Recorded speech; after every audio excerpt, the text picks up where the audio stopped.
What's up, strangers? Dargorgon here, and in today's video, a new update came out since literally, well, technically yesterday, and basically, nerf was given to the Banshee. Thank the Lords Jesus Christ and all of them. I literally thought that I was gonna have to move out because I could not take it. But anyway, we're gonna be talking about the update and more or less, we're just gonna be talking about the update and then the Banshee. So for now, we're gonna be going over the, of course, basic ones. And the basic thing that is the first one in this patch notes is the zombie purchasing section, which basically, in short, is that whenever a game starts, for the first 5 to 3 minutes, depending what mode it is. So I'm pretty sure, for an example, if it's rescue, survival, elimination, for the first 3 minutes, somewhere around there, all zombies will be unable to select the will be unable to select the Banshee, and also the fact that I'm pretty sure she cannot be like auto selected, so the game cannot like auto select the zombie for you. That's what I basically mean. So practically saying that you cannot be the Banshee for the first 2 to 3 minutes of the game. Now you may be saying, well, what about like campaign or arena where there's a bunch of time? For arena, if there's a short amount of time, like 2 to 3 minutes, then every single player will be able to choose the Banshee from, I'm pretty sure, like when there's 1 minute left. I'm pretty sure.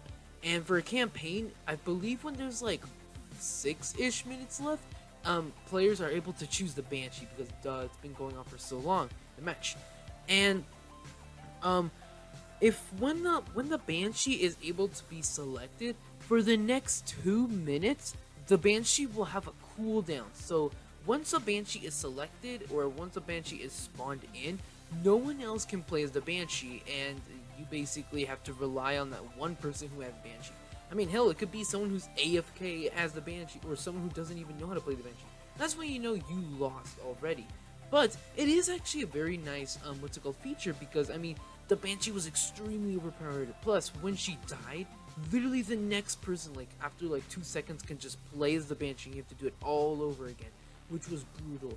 So thankfully there's a cooldown, so you only have to deal with one, and depending what mode it is, you probably have to deal with another one in the next few minutes. But if it's like one of those 5-minute games, then you only have to deal with one, and that's just a godsend. But there is a glitch where another Banshee could spawn, and I'm pretty sure it's a glitch by the system by auto selecting it for you. So hopefully that gets fixed. But anyway, on the patch notes, it also says that infected players can also see the survivors and also campaign objective points. So there's that. I'm pretty sure it wasn't there from yesterday. And these are the Banshees nerfs, or at least changes. First of all, her spawn chance was basically increased from a 1% to a 3%, when I'm pretty sure she is available to be purchased. So if you can't purchase her, or if nobody can purchase her and they have to rely on getting her randomly when she's available, then it's a 3% chance. And her increased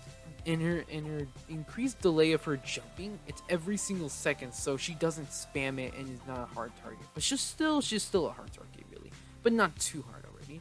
And finally, her Wandering Shriek is now from 8 seconds to 5.5 seconds, meaning it is heavily decreased.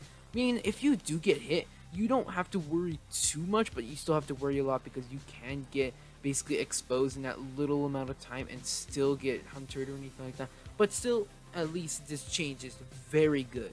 And finally, there's just a bunch of bug fixes, like the jump cooldown, the Banshee being able to use abilities while aggravated, I guess, Shriek projectile hitting people through walls, her her Shriek chaining spreading to survivors through walls. So wait, yeah, okay, that's technically the same thing, kind of, basically the same wall thing. Fixed survivors inflicted with Shriek, sometimes not wandering in the correct direction, okay. Fixed infected interacting with proximity points. Fixed team highlights not appearing on teammates that have respawned. Fixed highlights that shouldn't be visible and not disappearing after respawning on the opposite team. That stuff. But now that we're done with that, I'm going to be talking about the Banshee. Back then, aka literally the whole day yesterday, except like 3-ish hours ago, the Banshee was by far a basic wrath to be reckoned with. She was insanely powerful, more powerful than the Juggernaut, which is saying something because of her ability, high damage, speed, and health. Now, if you are on the zombie team and you're doing pretty badly with the enemy team having what's it called laser rifles and juggernaut armor, you might have a chance with the Banshee depending on what map it is. But at the same time, the Banshee, when she spawns in and you guys are doing really badly and there's only a few minutes left and that Banshee spawns in, that might be a game turning point, because at that point, once the Banshee spawns in, you might win or you might lose, but most of the time you might win because she's insanely strong. And worst of all is, or best of all as you could say, is that if a shaman is nearby, she what's it called, the shaman can heal the Banshee, giving her like 400 of her HP, meaning that you can literally pocket the Banshee and she'll be incredibly stronger with the curse on survivor and her being healed with the Juggernaut.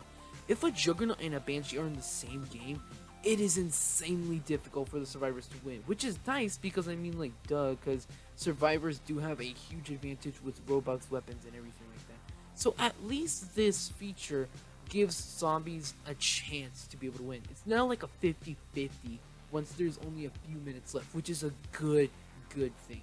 And thankfully, once a Banshee spawns, you won't be able to have to deal with one either the entire game or what's it called, the rest of the game, or until like the next 2 minutes, depending which mode it is. And practically saying, now this game has basically been a little bit more balanced, but it's more or less if the time will be basically if you will get to basically the later game and she will spawn in, or you will basically eliminate the survivors right off the bat in the next few starting minutes of the game. But really, it really depends on whether the team, the humans, is either strong or weak. If they're strong, then yeah, a Banshee will definitely spawn. If they're weak, then maybe not, because technically the zombies do have a kind of advantage with Tanglers, Hunters, Juggernauts, and maybe Banshee later on. But yeah, I would say, does this fix the current game status? I would say yes, because I mean, technically you don't have to deal with her until later in the game. So now she's actually fixed, and plus you can dodge her shriek ability by just just dodging right easily. And yeah, it is not that brutal. So I would have to say that they actually did a good job on basically nerfing, but making her balanced enough to basically make her a big threat, but not so much of a huge one. So yeah, and that's basically all. This update is actually a pretty decent one because of course there's the bug fixes, there's the nice other features for zombies and humans, and especially the rework for Banshee again. And hopefully she could probably stay like this because she's actually really good in the game right now, but also not too good. But really, that's it for now. So if you guys did enjoy this, then I guess like or something like that, and yeah.